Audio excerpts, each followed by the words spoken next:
tunazo fursa nyingi za kufanya.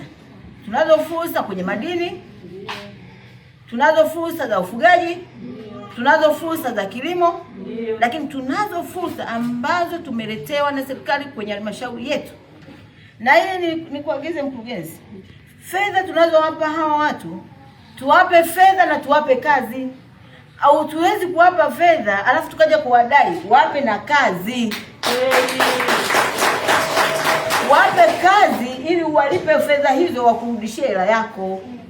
Si ndio hivyo jamani? Unakukwama hapo. Kwa hiyo tuwafundishe watu hawa waingie kwenye mfumo wa nesti, wafanye kazi za nesti, wafanye kazi na serikali. Mheshimiwa Rais analeta fedha nyingi sana kwa ajili ya miundombinu ya wananchi, si ndio? Wananchi ndio hawa.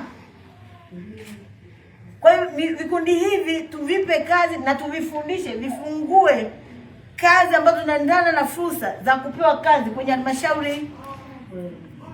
Watu hawa wapewe hundi za halmashauri, walipwe, mwape hela wawalipe, mchukue chenu wabakie na chao. Msiwaambie baadaye wameshindwa kurejesha.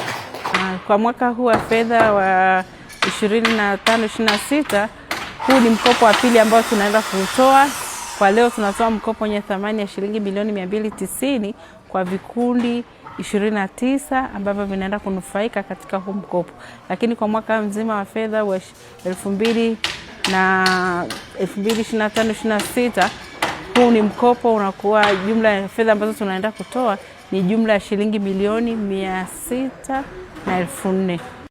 Mkopo huu natamani niwe na kilimo cha kila wakati ninapoamua, kuepukana na ile swala kusubiri majira masika tu.